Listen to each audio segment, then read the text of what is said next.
Magandang hapon pong muli sa ating mga tagapakinig at sumusubaybay ng programang Lingkod Bayan ni Brother Tony Falcon. Panahon po naman ng ating pagkikipagtalastasan at pagkikipag-usap sa pong pamilya na tumawag sa atin at humingi po ng rescue tungkol sa kanilang kasambahay po na edad 20, babae. Ano po ito? Special child o kaya autism. Autism po na talagang pinaniniwalaan po sa medicine na ito po ay wala ng kagalingan. Anong cure po ito? Sapagkat naniniwala po ang pamilyang ito sa aking theory, ay nagbakasakali po sila na magamot itong kanilang isang kasambahay na mahal po nila. Ang nanay pa po nito ay buhat pa sa Kuwait at sa Canada, USA. At makinig po tayo at baka po tayo ay bigyan ng ating Panginoon na maghimala sa ating buhay katulad ng nangyari po sa pamilyang ito. Makinig po tayo. Sabi siya sa pangalan niya, gusto na therapy siya, makikita siya.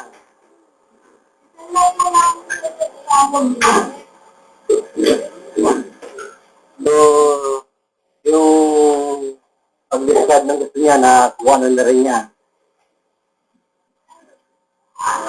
Kung ano gusto niya, kung ano nais niya, alam niya. Yun na inanotis niyo after the therapy. Ay, sister, after the therapy, ng usual therapy, yung isang hapon, di ba, nag-therapy tayo, ang dami nyo na nakitaan na pagbabago. So, nakakatulog na siya, smiling face na siya, tono tuloy ng kanyang stick. Wala. After social pa lang, yung social na function lang.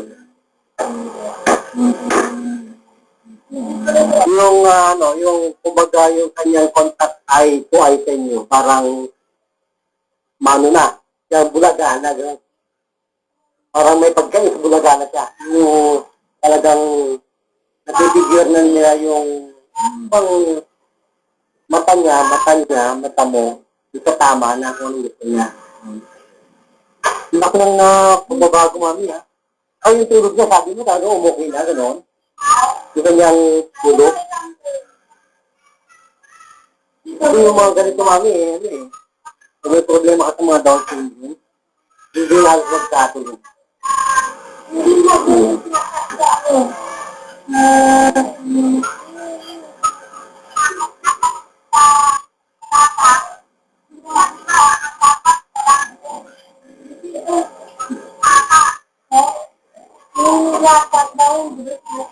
Kasi sa medic, mami, wala raw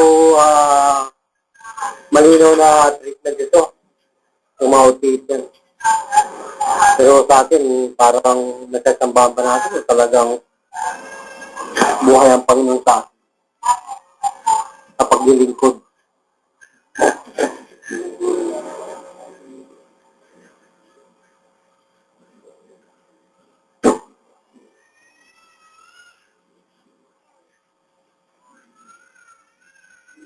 So, wala na siyang parang tawag, parang wala na siyang sinasabing mga pain. Dumating ako, may sinasabi, masakit yung kanyang abdomen, masakit ang kanyang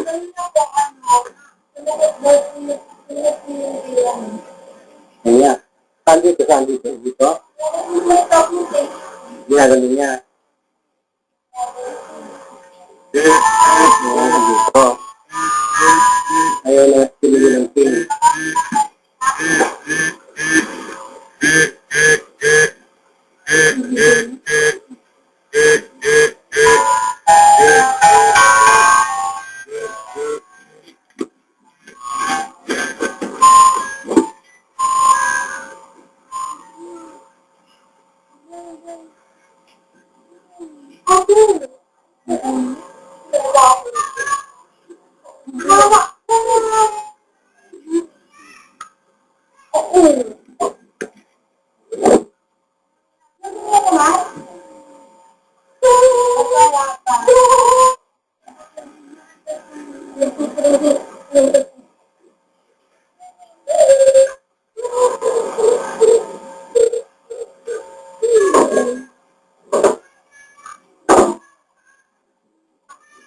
ginagawa nila.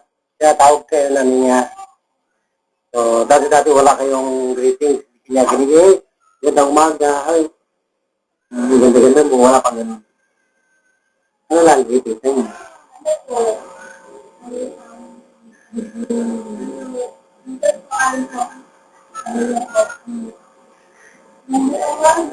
Talaga. Wala na siya sa mga simptomas pa. Wala na yung mga simptomas ng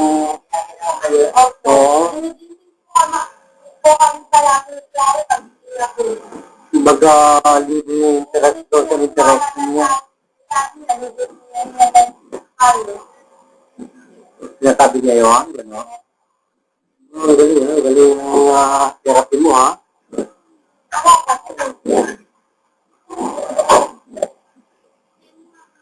Yan ang ating serbisyo publiko dito sa Lingkod Bayan. Talagang naglilingkod at nagpapakilala ng ating kakaibang talento. Superhuman. Anong galing sa Panginoon? Dito mo ka. Pero yung dumi niya, talong gumanda pa rin. Gano'n. Talong gumanda.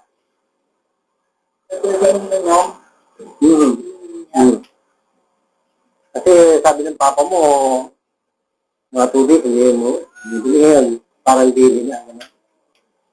So, nakita mo ba?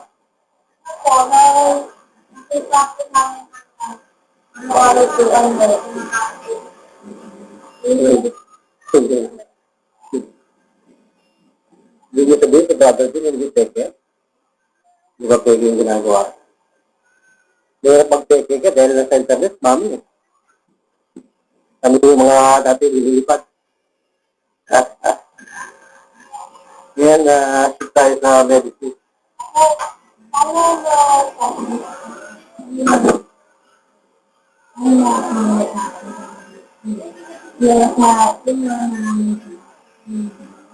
Kaya wala na yung kanyang pagiging parang mga scissor na parang nalulula o tumatikit ang mga kasan. Yan ang kadalasan ng problema niya.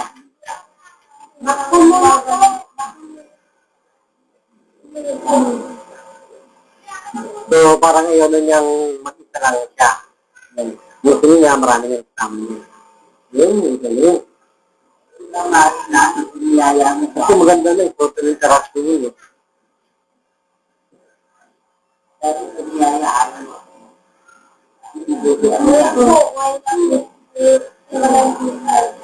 Niyaya siya na mismo, social interaction. Socially, he might be daily and every time. Magugulat na lang kayo, baka ito'y mag-meeting nga. Diba? Yung ating mami, yan ang nagagawa po ng ating therapy. Very miraculous. Na yung mga hindi kayang gamutin ng mga doktor, nabibigyan natin ng kagamutan. Dahil tayo naman tinutusan lang tayo ng...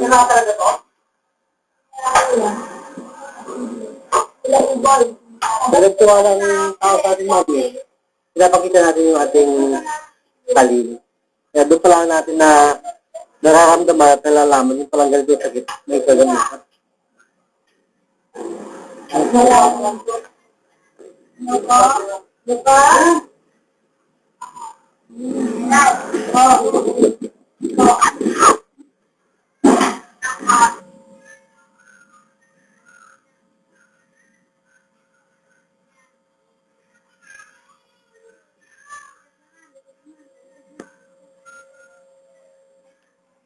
Yan po mga ginigiliw na sumusubaybay dito sa programang Lingkod Bayan ni Brother Tony Falcon, kung saan nakapanayan po natin ang mga kapatid dito na kinakausap natin. Autism po ito, mga babayan, 20 years old na po ito. At napansin po ng kanyang magulang sa state, at yan po sa Kuwait, na may pag-asa pa sa aming theory ang kanyang anak. Nang po ito ay mabigyan ng unang lunas ng therapy ay talaga pong ang tainga ay talagang bumula at akala mo asido asopre na umuusok. Katulad po ng mga ibang pasyente na talagang wala nang kagalingan. Ang kanilang bukol sa ilalim ng kanilang tainga. Yan po mga kaibigan, yung pong bagos nerves. Sinasabi ko lagi sa inyo, yan po ang hindi nagagamot kahit ng USA, sa US o sa Europe. Yan po ang pag yun po ay nagkaroon ng imbalances. Ang intellectual balance po ng ating talino ay mababawasan po. Leading po sa pagkabingi. Pag nabingi po kayo, pwede pa rin kayo maging pipi. At mawalan na po kayo ng memory nito. Kaya nandito po kami sa lingkod bayan ni Brother Tony Falcon. Nagpapaalala po na kung po tayo naghihirap, tawagan lang po ang aming hotline, number 544-6641. At may cellphone number 0916-436-8875. Handa pong pumunta sa inyo tumulong sa wala pong hinihinging kabayaran. Basta pumunta lang po kayo sa studio. Nandun po ang aming tanggapan sa address na 304 Domlao Building, Pleasant Hills, Barangay Pleasant Hills, Shaw Boulevard, Mandaluyong City po. Live po yan, MW po yan. Maraming po salamat. Nagbabalita dito sa Likod Bayan, Brother Tony Falcon, Brother June. Nagulat po. Maraming po salamat. Bye-bye.